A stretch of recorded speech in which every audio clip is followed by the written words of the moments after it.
Kaziwai hama, tinokuchingamidzai zvakare pamusi weSabata, pakuvamba kweSabata raMwari. Tinovimba kuti makaita vhiki rakanaka, uyezve muchave neSabata rakanaka. Garai makarurama, garai pautsvene, muve nemufaro, muve nerugare. Amen. Nhasi chiverengwa chedu tiri kuchiwana pana Genesis 34. Tiri kuenda pana Genesis 34 tichiudzwa patinoverenga pamusoro pekubhinywa kwamwanasikana waJakobho ainzi Dhaina. Amen. Kana kuti Dhina, hamene zvamunenge mangoitaura mamudedza muchiita, asi harizi zita rake rakakosha. Tiri kungotaura pamusoro pemwanasikana waJakobho. Mozoverengawo mega, isu hatichakuverengerawo. Moverengawo mega. Isusu hatichapinda muzviverengo, taakungotaura chete. Amen. Haiwa, tinokukwazisai muzita raBaba nereMwanakomana nereMweya anoyera, tichikuropafadzai tichiti Mwari akuropafadzei, agare nemi, akuchengetei pose pamunenge muri, akurwirei, akuropafadzei. Amen. Takatarisa Genesis 34 verse 18 to 17. Nyange zvangu ndoda kuti mutarise Genesis 34 yose nekuiverenga musati mapinda pakunzwa mharidzo iyi kana kuti chidzidziso ichi. Tinoonawo Shekemu naHamo vari vanhu vane pfuma, uyezve nyika vanayo. Ndivo vane nyika, ndivo vane pfuma. Shekemu wakada Dhina, asi panze pekuti arowere zvakanaka, wakatanga nekubhinya. Amen. Zvikanzi akamusejusa, wakamunyenga. Dhina akabvuma kurara nani? naShekemu. Shekemu akamuudza manzwi anonzi Shekemu akamuudza manzwi anotapira. Dhina akati chi? Hongu, ndingakuda zvangu. Zvaakunzi pakubhinywa apa ndezvekuti akarara naye asati amuroora. Sezvamunongoitawo mazuva ano, vazhinji venyu munongorara paunotozororwa pamwe anenge ava murume wechi40 kana kuti wechi50. Ndizvo zvona vakomana vamazuva ano, vane chivate-vate. Hauzive kuti vakambopinda nekubuda papi. Paanozokuroora apa, unenge uchitongotiwo tozvisiyira kuna Mwari, nekuti hauzive kuti zvichakubata zvinotevera zvii. Asi tikazvitarisa panyaya iyi, nekuti panyaya iyi pane zvinhu zviri spiritual zvakanyanya, tingafungawo isu kuti chikonzero ichi chokubhinywa uku kwatatsanangura uku ndechekuti aiziva kuti Israeri nemhuri yake vaive vasingatenderi chinhu ichi chakaipa kuti chiitike, kuti mwanakomana anobva kurudzi rwanaShekemu kana rwanaHamo angaroore mwanasikana wavanhu vaIsraeri. Chainzi chinhu chakaipa, kwete nokuda kwerudzi, kwete, asi nokuda kwetsika namagariro kana kuti namaitiro. Amen. Vakanga vane nzira dzavo dzekunamata, vakanga vane zvavainamatawo. Zvichida vaitonamata Mwari mumwe chete navanhu veIsraeri, naJakobho navanakomana vake. Jakobho akanga asirigara, anga ana varanda, anga atoo nedzimwe mhuri dzaaitofamba nadzo. Ranga ratoo boka ravanhu. Saka pane zvavaiona mukuita kwanaShekemu, kwevanhu vavakanga vaenda kunogara pedyo navo, vakazvitengera munda kana kuti pokugara. Zivai kuti inini, vanotenda nevasingatende vanozvara zvibereko zvakasiyana. Zvokwadi vatendi vanozvara zvibereko zvakanaka. Ichokwadi kuti vana navanhu vowakaipa vanochiva zvibereko zvonotenda kuna Mwari, vanochiva zvibereko zvowakatendeka, zvibereko zvipi nezvipi zvazvo, nyange zvisiri zvinobva mudumbu raamai wowakatendeka. Vanoda kunyangadza wakatendeka kuti afane navo. Kana afana navo vanomukunda, nekuti ivo vakuru pazvinhu izvi, vave pamusoro iye akutotarira kwavari. Muri kuzviona kana vamuhwina vamutorera zvose, iye akutarisira kurani kwavari. Mutende une zvinhu zvakawanda zvaunazvo zviri pauri, zvimwe zvausingatoziva zvakaiswa pauri naMwari, namamwe maropafadzo anodzika nedzinza rawakabva.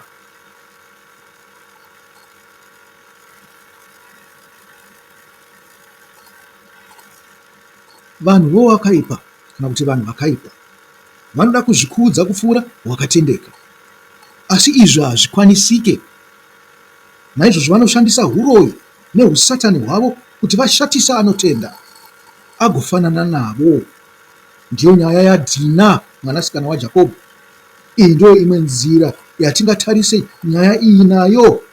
Ndakaboparidza zvangu nayo zvayo ndichitaurawo nezverora neimwe nzira, asi chitarirai nzira iyoyi yapamweya zvakare.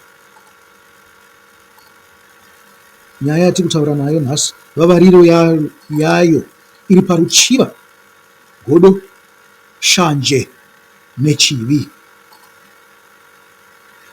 Ko zvatanga nhasi here zvimwe zvikuitika, kuti vanhu vowakaipa vanochiva mwanasikana wowakanaka?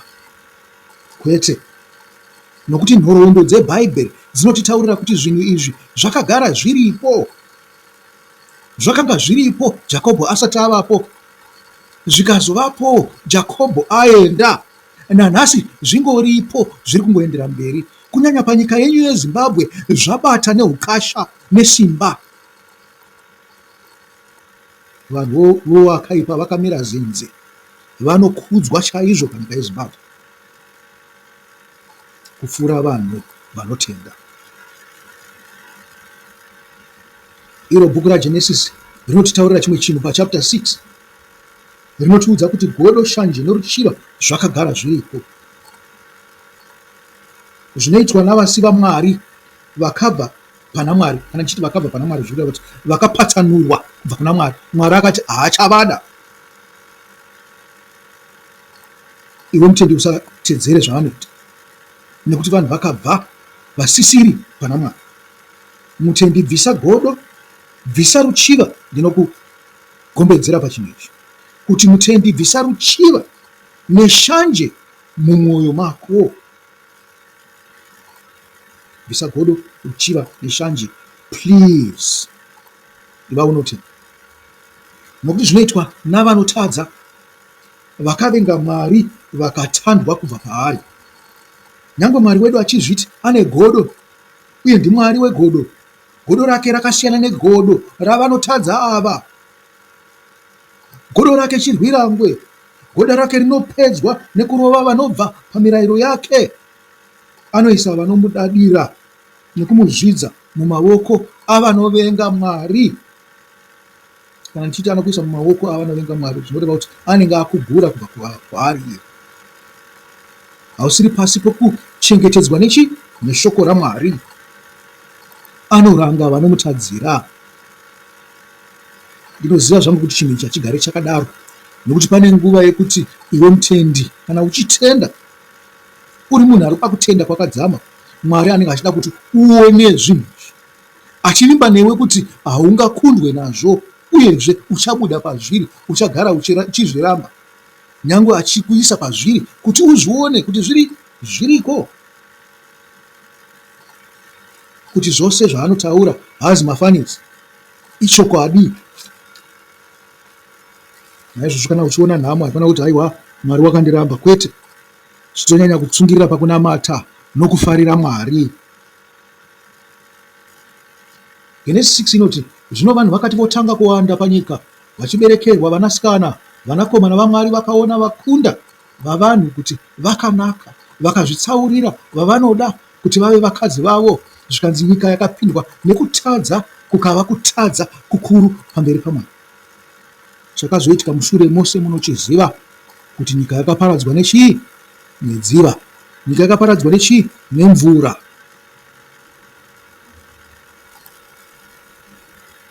Vakaipa vakaita sei? Vakakukurwa nemvura, vakaparadzwa nemvura. Vanasikana vavanhu vakanaka vavakaberekerwa kana kuti kugadzirirwa vakagadzirirwa chi vanakomana vavo. Ndosaka muchizwa zvichinzi usaiswe pajoko rimwe chete neasingatendi. Zvinoreva kuti kana ini ndichitenda ndakaita mwanasikana, kunotoone mumwe munhu wakagadzirirwa inini ano mwanakomana anotenda. Muri kuzviona kati? Ndosaka pane kubhinya kuri kutaurwa uku kwakaitwa naShekemu naHamori. Naizvozvo mwanakomana wakanaka waunozvara iwe akagadzirirwawo mwanasikana wemunhu akatendeka kuna Mwari. Hamufanirwe kusangana navakaipa. Zvikanzi mukadzi chipo chinobva kuna Mwari, izvi zvichireva kuti Ivhi paakagadzirwa waigadzirirwa munhu akarurama, munhu anozivikanwa nokururama nehutsvene. Amen. Uyu ndiye ari kunzi mukadzi uyu. Vana vevasingatende havazi vakadzi. Kana muchifunga kuti vakadzi muri kuita chi? Ruchiva. Kana muchifunga kuti vanakomana vevasingatende varume, muri kukanganisa, havazi chi? Varume. Rangova ruchiva. Asi chinokuwanai chichakuwanai pamberi. Nyange mukasazviziva muri mukati medzimba idzi. Imi makanzwawo Pisarema 127 vhesi 3 ichiti, tarirai vana inhaka inobva kuna Jehovha, chibereko chechizvaro ndio mubayiro waanopa. Zvikanzi vanakomana vakaita segoba rine miseve. Naizvozvo una vanakomana vakawanda haanganyadziswe kana achitaurirana navavengi pamasuo. Muri kuzvizwa kani? Isi tingati Jakobho akanga ana vanakomana chi? Vakawanda. Uyezve haanganyadziswe kana vanakomana ivo vakavadzidzisa chi? Umwari. Akavadzidzisa kutenda. Zvikanzi haangatongokundwa, angangoluza mabattles. Muri kuzvizwa? A battle yakasiyana newar. A battle inowanikwa muhondo. Ndezvekuti tasangana pamachipisi wobva wanditaka nezvibhakera, ndobva ndawira pasi wondisiya ndakati rapata. Kozongouyawo maGood Samaritan osvikondinama-nama ndoenda zvangu kumba. Tosangana zvakare paGrandview wonditaka nezvibhakera ndowa pasi. Tosangana zvakare paMakoni wonditaka nezvibhakera ndowa pasi. Hazvireva kuti hondo wakahwina. Nyangwe pane mutoro dodo wokuti wakandikunda. Amen. Chizvaro chi? Idumbu ramai. Zvikanzi vana vamatangwe vanovhura chizvaro chamai ndevani? NdevaJehovha. Handi amai ari kutaurwa apa haangori amai vese vese, kwete. Ndeamai vane dumbu rakachengeterwa chii? Vakarurama. Naizvozvo zvingwarirei panyaya yekungosangana nevanhu vese vese. Zvamuri kutakura hazvisi zvebonde chete, zvirwere zviri kutapurirana izvi. Pane zvimwe zvikuru zvamuri kutakura zviri kunyangadza chibereko ichocho. Nekuti zvinozobuda pavana venyu ava vamuchazvara zvinenge zvine chokuita nevana nevanhu vose vamakasangana navo. Muri kuzvinzwa? Musafire purasitiki. Musafunga kuti kana mapfekedzana purasitiki hamabho, kwete. Satani ari kungokubatai kumeso chete kuti mufunge kuti zvamuri kuita zviri right. Munoendera kugehena mapurasitiki iwawo. Naizvozvo ndataura kudai, madzibaba ndiwo anofanirwa kusarudzira vana vavo varume. Ndikutaura madzibaba echi? Evanhu vakarurama, vanhu vatsvene, kwete madzibaba ose zva. Zvadaro izvi, wakaipa akaona mutendi ane mwanasikana akanaka, kana kuti wakaona mutendi ane mwanasikana, wakuda kuti maropafadzo anobva kuna Mwari ari paropa rake apinde kwaari, nokuti kwavari hakuna chinhu. Zvinotobiwa kune vanhu vakaropafadzwa naMwari. Satani navaroyi havana chinhu zvavanazvo zvavanozvikudza nazvo zvakabiwa kubva pane vanhu vaMwari. Anotoziva kuti Mwari akazvivharisa, haachisina chekunyengera vanhu nacho, hondo yake inenge yapera. Zvino kana Satani kana n'anga kana muroyi vasina chinhu zvavanazvo nezvavari kukupa iwe uchienda kwavari, zvinoreva kuti iwewe uri munhu unonyengedzeka nezvinhu zvisina maturo. Chifungisisa kuti Satani haana, n'anga hadzina, varoyi havana, saka vazviwana kupi zvinhu izvi? Unozvitorera mhosva dzakakura. Unoita semunhu anovenga Mwari, iwe uchingoti ndingoendawo kun'anga, ndinongoendawo kwakati. Zvinotinetsei kuti mwanasikana akanaka abve kune vanhu vasingadiwe naMwari? Iwe wakaita ruchiva nemwanasikana womunhu asingadiwe naMwari, uchazvitorera. Zvisinei, zvinonziwo navakuru venyu akanganyimo avangarara. Ndosaka tichionawo Shekemu naHamo vari kumanikidzira chinhu ichi, vachiti aiwa, tipeiwo kana mwanasikana wenyu, nekuti vanenge vachida kusvasvanga vatsvene vaMwari, vanenge vachida kusvasvanga vakarurama. Chinzwai zvinotaurwa naShekemu naHamo kuvanhu vavo pasuo reguta. Kana muchifunga kuti ndiri kunyepa, vanoti imimi endai pavhesi 20-23. Vanoti vanhu ava vane rugare nesu, naizvozvo ngavagare havo munyika nesu, vashambadziremo. Amen. Itai vashambadziremo. Kushambadzira kuita sei? Kutengesa. Chinhu ichi chakakosha, kutengesa, kutaurwa kwakuzi kutengesa kwamunoita mumunzira yemuHarare muya, kana yekuBuruwayo, kana kwose kwose kwamunotengesera, uku kuparidza shoko.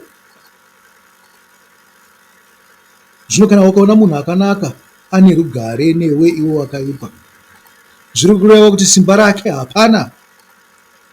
Ndozvaanenge achida kutaura, kuti vanhu ava havana basa nevanhu vakaita sei? Vakaipa. Saka vakazvinyengedzera Shekemu naHamo. Zvikanzi chengetedzai izvi, ndindiudza kuti chengetedzai izwi iro rokushambadzira. Zvikanzi ngatitore vakunde vavo vave vakadzi vedu, nesu tipe vakunda vedu vave vakadzi vavo. Zvikanzi kongombe dzavo, I think iri pavhesi 14, kongombe dzavo nepfuma yavo nezvipfuwo zvavo zvose hazvingazova zvedu here? I don't think it's verse 14, it's 24. Asi makazviverengera chapter 34 muchazviwana. Rangarirai kuti Shekemu naHamo vatora sevanhu vakaipa. Saka vari kuda maropafadzo akaiswa pamuri naMwari. Mashoko aya anorakidza ruchiva, godo neshanje revakavengwa naMwari, vanhu vanobata-bata, vanhu veuroyi, n'anga namasatanisi. Musangotendera vanasikana venyu kana vanakomana venyu kungoroorana nevanhu vese vese. Vangapambwe, kubirwa, kutapwa nekushandiswa. Zvinhu zvose zvikaenda nevakaipa, ari maropafadzo amadzibaba enyu namaropafadzo ari pauri iwe semunhu anobva kuna Mwari. Vanhu ava varipo kukunyangadzai, kukushatisai nekukusvibisai pamberi paMwari. Vari kuda kukubvisai pavatsvene vaMwari, nekuti kana ukanatswa pane mukana wokuti zvose zvaakatora zvinokwanisa kudzoka kwauri iwewe. Chaupo chino chaGenesis 34 zviri kutaurwa kuti vana vaIsraeri vakadzosa makomborero iwayo akanga abiwa through Dina, mwanasikana waJakobo. Asi dzimwe nguva zvinhu zvandiri kutaura izvizvi zvingakunetsei kunzwisisa, nekuti nzira yaMwari yakanyorwa pano yekudzosa makomborero ayo haizi pachena, asi panguva inotevera nemumwe musi ndichakupai nzira dzacho. Ndichakurakidzai magwaro enzira yacho. Hazvinei nen'anga izvi, hazvinei navaprofita kana masvikiro, kutenda kwenyu bedzi. Asi munoziva here kuti pane chinhu chinonzi kuchechevudzwa? Chinhu ichocho chakakosha. Kuchechevudzwa zvinoreva kuti wabviswa maramba Mwari.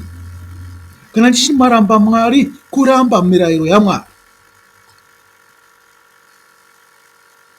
Makaenda pana Vakorese 2 muchataurwa pamusoro pekuchecheudzwa. Kuri kumwe kwekuchecheudzwa kuripo.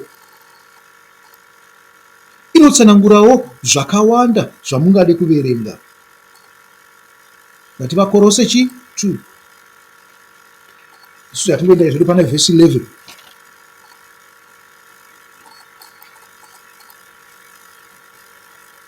Vhesi 11 inoti, maari Ishe wedu Jesu Kristu makachecheudzwa. Mukuzvinzwa kana? Imi makatenda kuna Ishe wedu Jesu Kristu makachecheudzwa munani? Maari. Ishe wedu Jesu Kristu chii? Ishoko raMwari. Ishe wedu Jesu Kristu chii? Mirayiro yaMwari. Verse 14. Pakabviswa murau wakateketerwa navakaipa pamusoro penyu yaikurovererai. Amen. Vakakusvibisai, vakarara nemi, vakaisa zvinyangadzo pamuri, vakatora maropafadzo. Vakaisa nemi nyama yavo, yamadzinza avo namadziteteguro avo. Verse 15. Vakorese 2 verse 15. Ishe wedu Jesu Kristu wakabvisa masimba emitemo nezvisungo izvi, hunza nenheketero idzi, kana nhetembo dzaSatani, dzavaroyi neose masimba emuchadenga anotirwisa, engirozi dzakawa, madhimoni nemweya yakaipa. Naizvozvo mirau yehutera, yorufu, yeminyama, yehuroyi, yehusatani, yen'anga, urombwa nezvikwambo haichabata pamuri. Amen. Mukasatenda, mukasarurama, mukasarasha zvivi, mukapinda pakubatwa nezvinosvibisa zvenyika ino, ndivo vachava nesimba pamusoro penyu. Vakakunamatisai ngirozi dzakawa, Satani, madhimoni, n'anga nezvimwe zvakaipa zvose zvinorambwa naMwari. Naizvozvo musafunga kuti vana vaIsraeri vakarwisa nezvibhakera, mapfumo nezvimwe vakauraya vanhu veShekemu. Kwete, zvitorei zvinhu zvose izvi pamweya, nekuti ndipo pane nyaya yose. Makanzwa Ishe wedu Jesu Kristu achitaura kuti nyama haina zvainobetsera.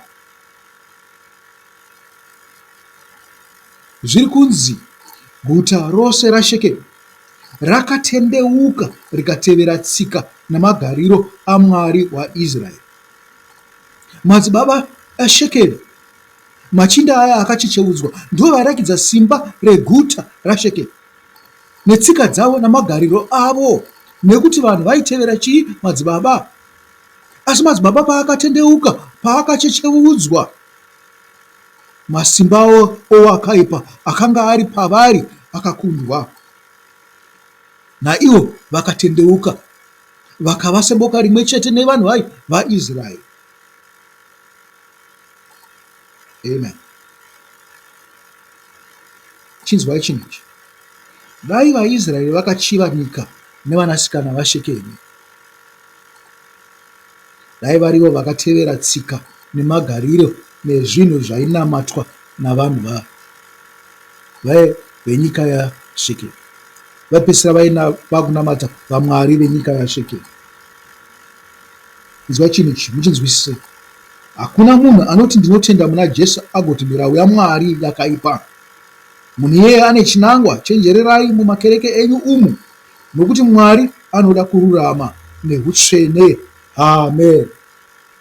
Hama vadiwa, muve nesabata rakanaka. Chisarai.